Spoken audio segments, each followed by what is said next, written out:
Hello, it's me, Uhfgood, and today I am going back to the uh, the donut tutorial. Before I show you that, I'm gonna kind of like I'm switching in between like my other stuff and the tutorial, so that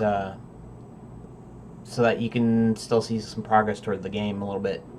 So that's why um, today's video. Today, I mean by the one, if you watched any of them, if you watched it, the one I posted today, not the one I'm making right now, which will be posted tomorrow.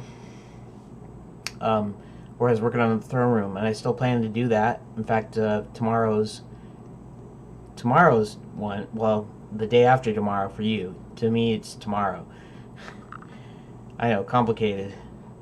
What day are we? What we're Tuesday. So this video that you're watching now is actually tomorrow for me. And tomorrow I'll be making making Thursday's video.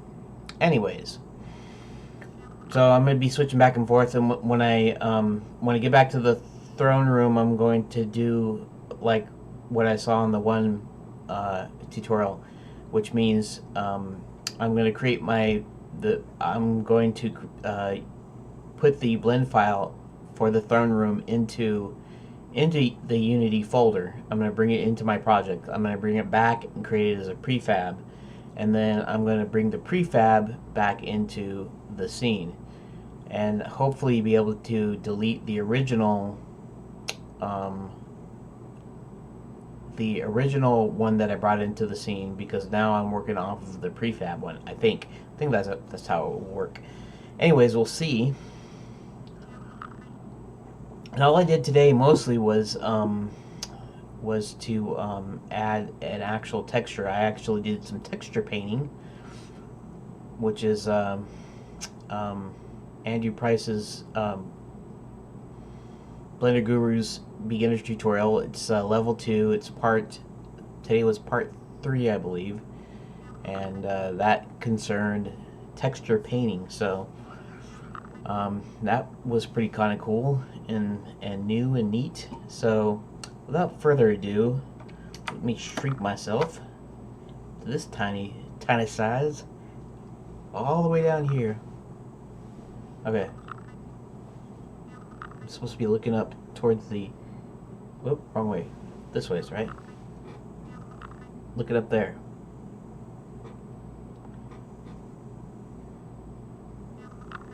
Mm-hmm. Up there. Okay. So let me pull this out. In fact, partway through, I actually somehow I messed up. I don't know how I messed up, but Gyozo, Gyazo, I don't know how you pronounce it. Gyazo is a screenshot program. So basically, what you do is you supposedly, if I remember right, you're supposed to. Let's see if I can. See if I can do this right. No, that just pins it to the taskbar. That's not. Oh, I see what the way I did it. I tried to somehow I tried to bring it into Blender by dragging it, because I was thinking that you had to drag it. I forgot. What you do is you click on it, and then it brings up little targeting like this, right? I'll just do a deal here.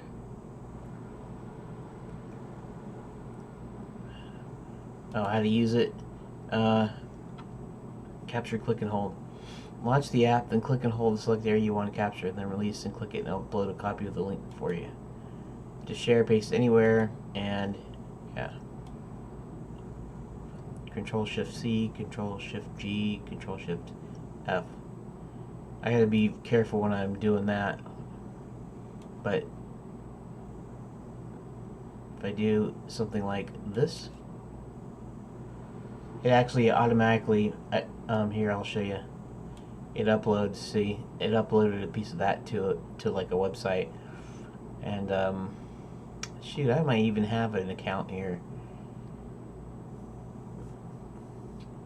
I'm not sure if I would still would, but basically you share this link and it probably stays up for a certain period of time, and then anyways, I was dragging it. What I was doing was dragging it into. Here, let's put this back over the side real quick. I was dragging it into Blender, and I guess Blender thought I was trying to bring an image in for some reason, and it kind of screwed up things, and so I had to pause my recording, and then so now here I am. And then I paused it, and then I kind of got everything back up to speed, and you may or may not see the break, because even though the pausing might be kind of seamless, there'll be a point where you'll see it kind of switch a little bit. But yeah, so basically you just run Gyozo, and then you can instantly do a quickie screenshot, which is what I was trying to do, and I kind of screwed up. Anyways, let's actually go into, I guess I'll leave these on here. I'll put this under the games over here. So that way, yeah. Let's empty our recycle bin, which you probably don't care about, but it's alright. Okay, so let me pull up the video.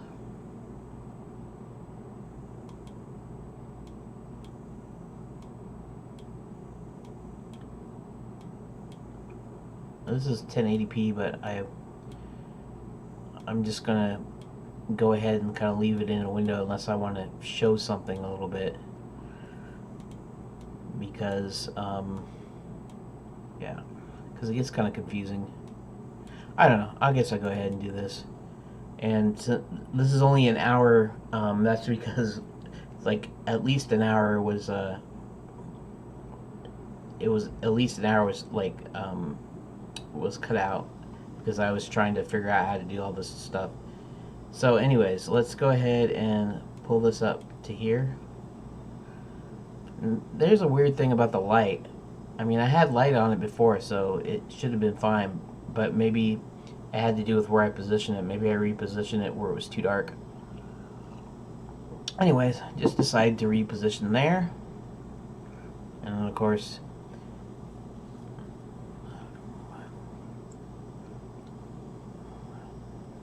so now, let's see here. You probably won't see the overlay, but where is it at? Let me see if I see the overlay. I guess I don't see the overlay in here, but except you see little tooltips, which is interesting. But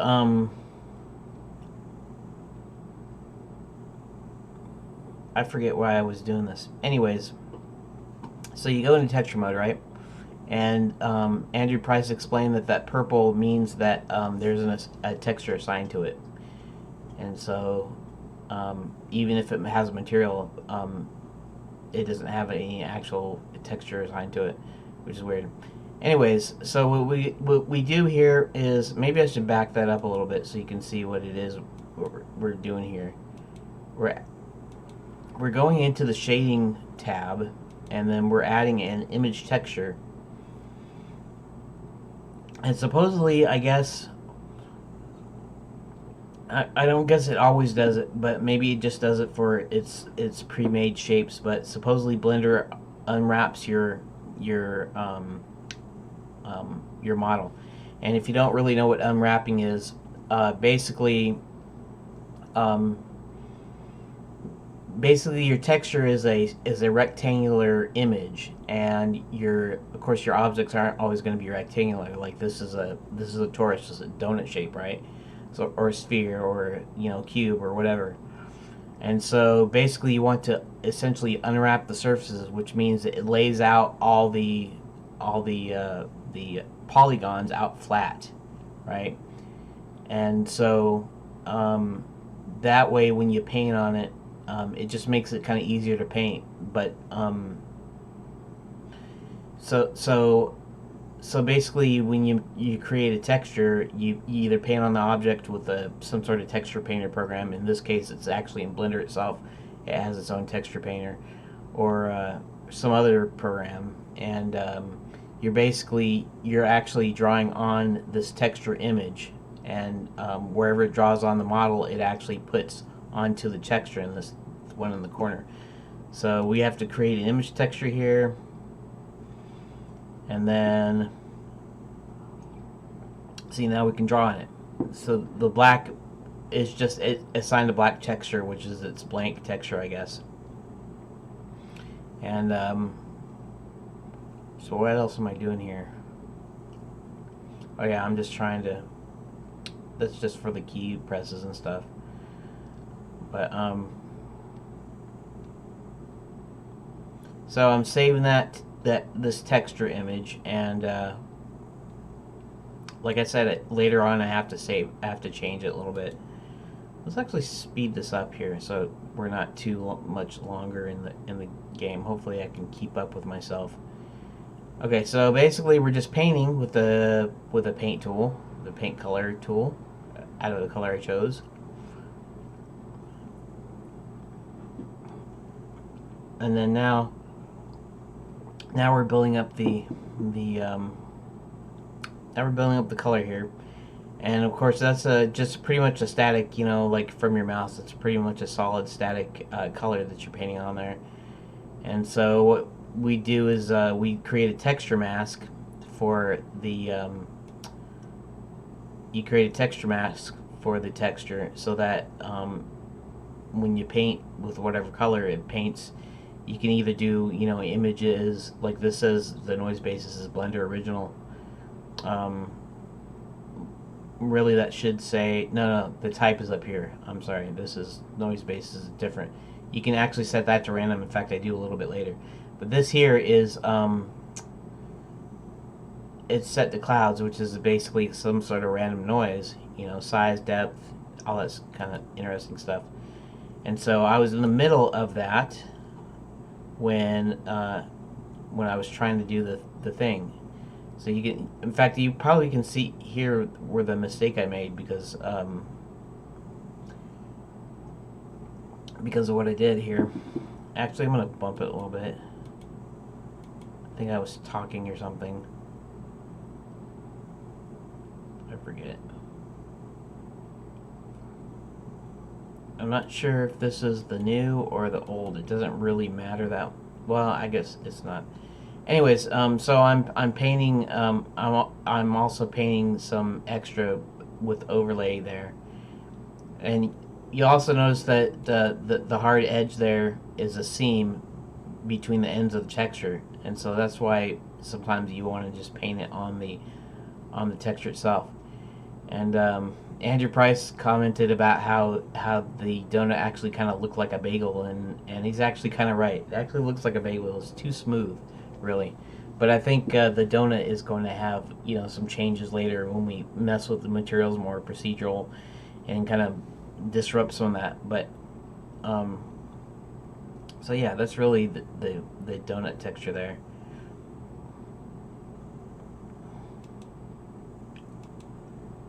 Okay.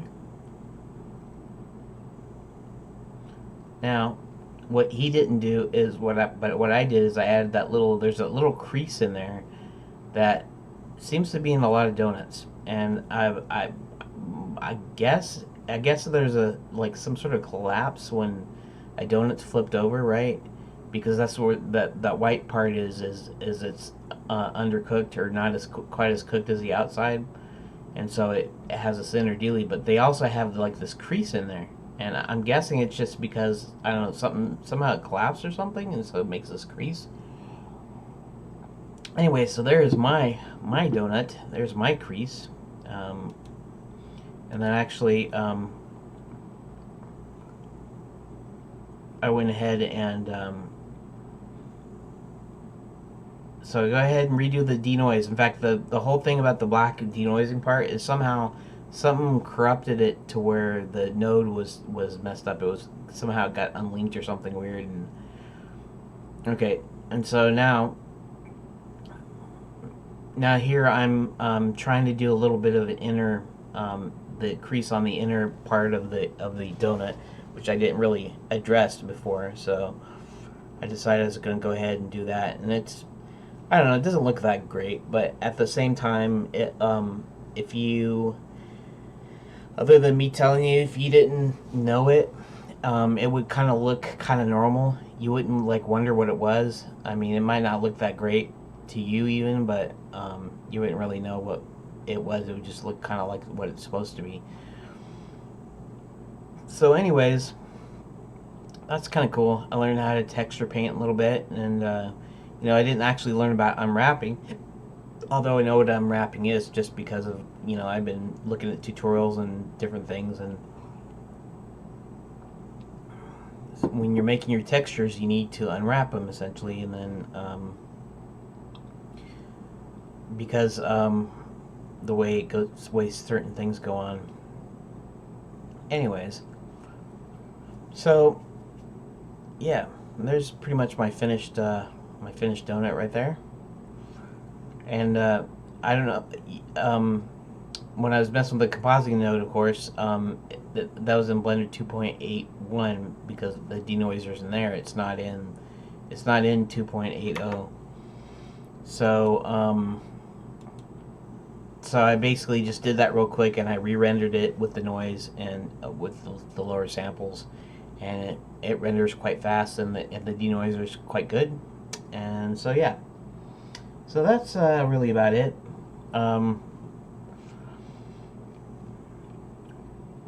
So I know it's just learning stuff, and it's probably kind of boring to some people, but this is part of my learning process, and this is part of my logging, so that I know what I did to get here, and eventually, I don't know, I'll probably be able to make a time lapse eventually, showing how I got from like nothing to like some really cool, thing in my game or whatever.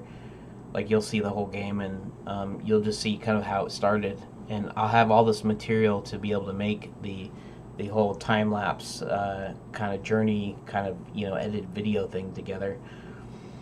But yeah, so thanks for watching. So yeah, like I said, in the next video tomorrow for you, I'll be going back to the throne room, and we'll be trying to pull that into back into Unity and all that jazz. So stay tuned for that. Oh yeah, there's one other thing I was going to say is upcoming. Maybe that will also be in tomorrow's video, but is that that my little intro and exit screen, entry and exit, I don't know, whatever, the intro outro screen. I realized also, even though it doesn't show up in the thumbnail, when you see it, it kind of looks really kind of pretty crappy, and so I'm probably going to create some like quickie. Maybe it won't be quickie. I might spend a while on it. Some kind of concept-ish art.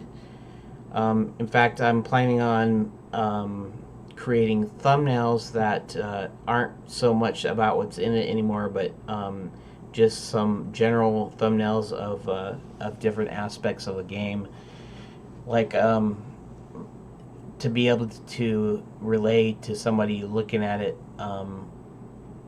I might have a picture of a background or a character, or whatever, musical notes, or image stuff, or whatever. I have like various different backgrounds, but they won't be like unique every time. And then of course I'll have the numbers tick off, and then in the words I might say what it is, or I might not do any words at all. I might just let the thumbnails kind of speak for themselves, sort of. Anyways, I'm thinking of doing some thumbnail stuff like that. And so what it will work as, it'll work like concept art, as well as just my intro and exit. Well, actually, it'll be doing double duty, right? No. I'm talking about the intro and outro screens. They'll be kind of concepty, and then I'll also be working on this stuff for my thumbnails for my videos, and they'll be kind of the same nature, and it'll be just kind of like I said. But I'll also be working on the intro and outro screens, and they should be better, kind of nicer looking images, not this scribbly handwriting or whatever, so that at least when you look at it, you don't go, "Oh, that's crappy looking," and so you don't, you know, you don't think it's crappier than it is. Anyways, so that's what I'm gonna do tomorrow. I'll do that tomorrow if it's just quickly to import. Importing should be actually pretty quick because I know what the steps are, and so that shouldn't take all my time. And then what the next thing I'll work on is the intro and outro screens slash concept art, right? I don't know what gesture to make. I was gonna say quote, you know, intro and outro quote concept art, or art slash intro and outro screen, whatever. Anyways, so I'll do that, and then of course if I get done with the intro and outro screen, if I get done with the Unity stuff, and then I'll work on the intro and outro screens, and then when I get done with those, then I'll work on my thumbnail stuff, and they'll still all be on camera or in Vlog. So and then in the meantime, of course, I'll be continuing on working on the tutorial. In fact, I'll probably do other tutorials this ways, and I'll just kind of swap them in and out because I need to kind of stay in practice with Blender and all that stuff. And we'll see how that goes. So thanks for watching, and I will see you in the next video.